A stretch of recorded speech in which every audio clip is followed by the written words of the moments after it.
महायज्ञ का पुरस्कार, जिसके लेखक हैं यशपाल जी। इस कहानी में एक धनी सेठ थे जो बहुत ही विनम्र और उदार थे। धर्मपरायण इतने कि कोई साधु संत उनके दरवाजे से निराश नहीं लौटता था। भरपेट भोजन पाता, भंडार का दरवाजा सबके लिए खुला था। जो हाथ पसारे वही पाए। सेठ ने बहुत से यज्ञ किए थे और दान में न जाने कितना धन दिन दुखियों में बांट दिया था। पर सब दिन एक जैसा नहीं होता है। सेठ जी भी गरीब हो गए। संगी साथियों ने भी मुंह फेर लिया। नौबत यहाँ तक आ गई कि सेठ व सेठानी भूखे मरने लगे। बच्चों, बहुत सारे लोगों की दोस्ती के पीछे स्वार्थ रहता है। सेठ जी के भी जो भी दोस्त थे वे सभी मतलबी थे, क्योंकि सेठ जी अमीर थे, लेकिन जैसे ही वो गरीब हो जाते हैं उनके सभी दोस्त मुंह फेर लेते हैं, क्योंकि अब उनसे कोई फायदा नहीं मिलेगा। उन दिनों एक प्रथा प्रचलित थी। यज्ञों के फल का क्रय विक्रय हुआ करता था। मतलब यज्ञों का फल का खरीदना और बेचना हुआ करता था।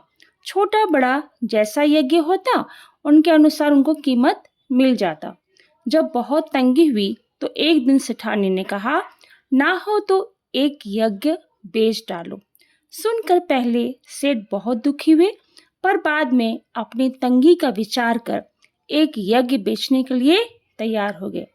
सेठ के यहाँ से 10-12 कोस की दूरी पर कुंदनपुर नाम का एक नगर था, जिसमें एक बहुत बड़े सेठ रहते थे। लोग उन्हें धन्ना सेठ कहते थे। यह अफवाह थी कि उनकी सेठानी को कोई दैवी शक्ति प्राप्त है, जिससे वह 3 लोगों की बात जान लेती है। धन की उनके पास कोई कमी ना थी। विपदग्रस्त सेठ ने उन्हीं के हाथ एक यज्ञ बेचने का विचार किया। विपदग्रस्त मतलब विपत्ति में फंसे सेठ ने उन्हीं के हाथ एक यज्ञ बेचने का विचार किया। दूर की मंजिल थी, सो सेठानी जैसे तैसे पड़ोसी से थोड़ा सा आटा मांग लाई और रास्ते के लिए 4 मोटी मोटी रोटियां बनाकर पोटली में बांधकर सेठ को दे दिया। सेठ बड़े सवेरे उठे और कुंदनपुर की ओर चल दिए। गर्मी के दिन थे। सेठ ने सोचा कि सूरज निकलने से पहले जितना रास्ता पार कर लूं उतना ही अच्छा है। ये सोचकर वो खूब तेज चले, लेकिन आधा रास्ता पार करते करते धूप इतनी तेजी से आ गई कि चलने में कष्ट होने लगा। पसीने से उनका सारा शरीर लथपथ हो गई और भूख भी सताने लगी। सामने वृक्षों का एक कुंज और कुआं देखकर सेठ ने विचार किया कि यहाँ थोड़ी देर रुककर भोजन और विश्राम कर लेना चाहिए। ये सोच वे उस कुंज की ओर बढ़े। पोटली से लोटा डोर निकालकर पानी खींचा और हाथ पैर धोए। उसके बाद एक लोटा पानी ले एक पेड़ के नीचे आ बैठे और खाने के लिए रोटी निकालकर तोड़ने ही वाले थे कि क्या देखते हैं, निकट ही कोई हाथ भर की दूरी पर एक कुत्ता पड़ा छटपटा रहा है। बेचारे का पेट कमर से लगा था। सेठ को रोटी खोलते देख वह बार बार गर्दन उठाता, पर दुर्बलता के कारण उसकी गर्दन गिर जाती थी। मतलब वो कुत्ता इतना कमजोर था कि वो सर भी अपना नहीं उठा रहा था, और जैसे उठा रहा था उसका गर्दन गिर जाती थी। यह देख सेठ का हृदय दया से भर आया। बेचारे को कई दिनों से खाना नहीं मिल दिखता है, तभी तो ये हालत हो गई है। सेठ ने एक रोटी उठाई और टुकड़े टुकड़े कर कुत्ते के सामने डाल दी। कुत्ता भूखा तो था ही, धीरे धीरे सारी रोटी खा गया। अब उसके शरीर में थोड़ी जान आती दिखाई दी। वह मुंह उठाकर सेठ की ओर देखने लगा। उसकी आंखों में कृतज्ञता थी, उपकार मानने का भाव। सेठ ने सोचा कि एक रोटी से और खिला दूं तो फिर चलने फिरने का ये लायक हो जाएगा। यह सोचकर सेठ ने एक और रोटी टुकड़े टुकड़े करके उसे खिला दी।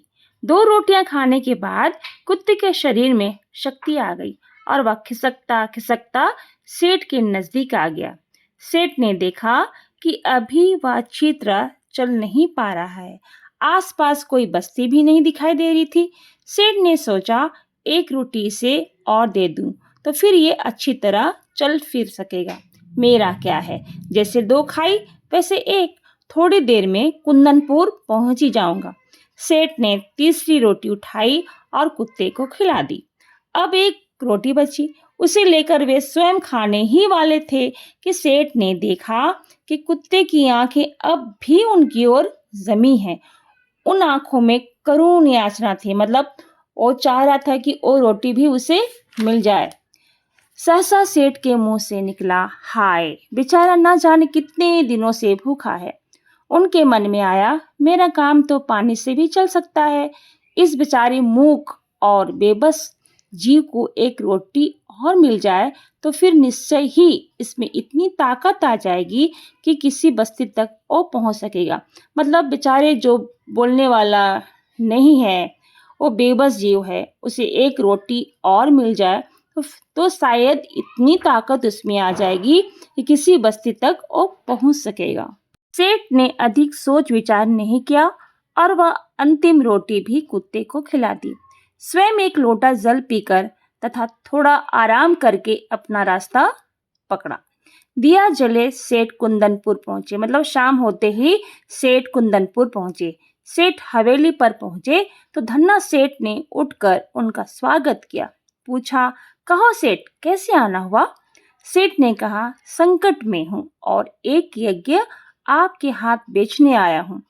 इतने में धन्ना सेठ की पत्नी ने आकर सेठ को प्रणाम किया और बोली, सेठ जी, यज्ञ खरीदने के लिए तो हम तैयार हैं, पर आपको अपना महायज्ञ बेचना पड़ेगा। महायज्ञ? सेठ ने आश्चर्य से कहा। हाँ, वही जो आज आपने किया है, धन्ना सेठ की पत्नी ने कहा। सेठ बड़े आश्चर्य में पड़े। महायज्ञ और आज? वे समझे कि उनका मजाक उड़ाया जा रहा है। विनम्र भाव से बोले, आप आज की कहती हैं? मैंने तो बरसों से कोई यज्ञ नहीं किया। मेरी स्थिति ऐसी है ही नहीं, मतलब उनका हालात तो ऐसे है नहीं कि वो कोई यज्ञ कर सकते हैं।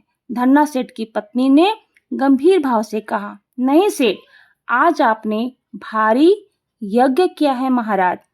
उसे बेचोगे तो हम खरीद लेंगे, नहीं तो नहीं। सेठ विस्मित विमूढ़, मतलब हैरान हो गए। उन्हें निश्चय हो गया कि इन लोगों को यज्ञ खरीदना नहीं है, इसलिए ऐसी बातें की जा रही है। क्या सोचते हो सेठ? बोलो, राजी हो? धन्ना सेठ की पत्नी ने पूछा। सेठ ने खिन्न होकर कहा, सेठानी जी हंसी छोड़िए, काम की बात कीजिए। बरसों से मैंने यज्ञ नहीं किया, आप आज की कहती हैं।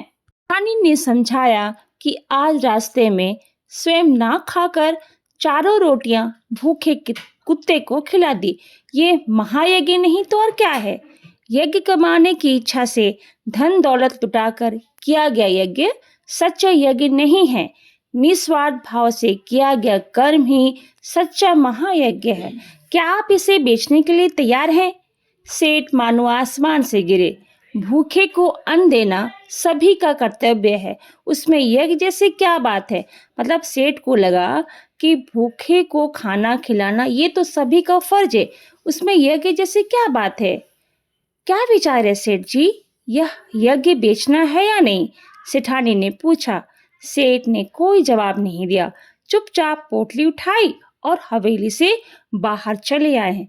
उन्हें मानवोचित कर्तव्य का मूल्य लेना उचित नहीं लगा, मतलब इंसान का जो फर्ज है उसके लिए कोई कीमत लेना उन्हें अच्छा नहीं लगा।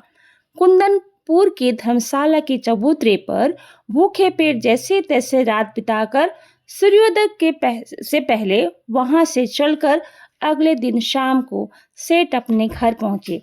सेठानी बड़ी बड़ी आशाएं लगाए बैठी थी। सेठ को खाली हाथ वापस आया देख आशंका से कांप उठी। बोली, क्यों धन्ना सेठ नहीं मिले? ने आद्योपांत सारी कथा सुनाई, मतलब सेठ ने शुरू से लास्ट तक पूरी कहानी सुनाई। सुनकर सेठानी की सारी वेदना जाने कहाँ विलीन हो गई, मतलब सारा दुख खत्म हो गया। हृदय उल्लसित हो उठा, मतलब वो खुश हो गई। विपत्ति ने में भी सेठ ने धर्म नहीं छोड़ा, मतलब मुसीबत में भी सेठ ने धर्म नहीं छोड़ा। धन्य है मेरे पति, सेठ के चरणों की रज मस्तक पर लगाते हुए बोली, धीरज रखे, भगवान सब भला करेंगे, मतलब धैर्य रखिए, भगवान सब भला करेंगे। रात का अंधकार फैलता जा रहा था। सेठानी उठकर दिया जलाने के लिए दलान में आई तो रास्ते में किसी चीज की ठोकर लगी। गिरते गिरते बची, संभल कर आले तक पहुंची और दिया जलाकर नीचे की ओर निगाह डाली तो देखा कि दहलीज के सहारे एक पत्थर ऊंचा हो गया है, जिसके बीचों बीच एक लोहे का कुंदा लगा है। इसी कुंदे से उन्होंने ठोकर खाई थी। शाम तक तो वहां पत्थर बिल्कुल उठा भी नहीं था, अब ये अचानक कैसे उठ गया? सेठानी भौचक्की सी खड़ी रही, मतलब हैरान हो गई। फिर सेठ को बुलाकर बोली, देखो तो ये पत्थर यहाँ कैसे उठ गया? सेठ भी अचरज में पड़ गए। दिए की टिमटिमाती रोशनी में उन्होंने ध्यान पूर्वक देखा तो पता चला ये तो किसी चीज का ढक्कन है। आखिर ये माजरा क्या है?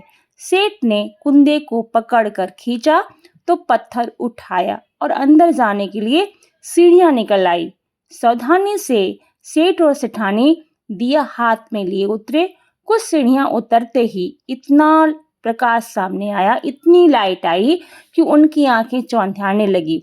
सेठ ने देखा वह एक विशाल तहखाना है और जवाहरतों से जगमगा रहा है। देव की इस माया का रहस्य उनको समझ में नहीं आया।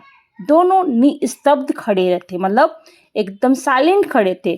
तभी अदृश्य पर स्पष्ट स्वर में उन्हें सुनाई दिया, ओ सेठ, स्वयं भूखे रहकर अपना कर्तव्य मानकर प्रसन्नचित तुमने, मतलब खुश होकर तुमने मरनासन कुत्ते को, मरने वाले कुत्ते को 4 रोटियां खिलाकर उनकी जान बचाई। उस महायज्ञ का यह पुरस्कार है। सेठ व सेठानी इस दिव्य वाणी को सुनकर कृतकृत्य हुए। वहीं धरती पर माथा टेक कर उन दोनों ने भगवान के चरणों में प्रणाम किया। तो इस कहानी में महायज्ञ का मुख्य उद्देश्य निस्वार्थ भाव से परोपकार, दानशीलता, दया और उदारता को बढ़ावा देना है, ताकि समाज में मानवता और एकता कायम रहे। कहानी का यह संदेश देती है कि दूसरों के प्रति सच्ची सहानुभूति और सेवा ही असली महायज्ञ है और ऐसे निस्वार्थ कर्म का प्रतिफल ईश्वर अवश्य देते हैं। इसलिए निस्वार्थ भाव से किया गया कर्म ही सच्ची कर्म है। नर सेवा ही नारायण सेवा है।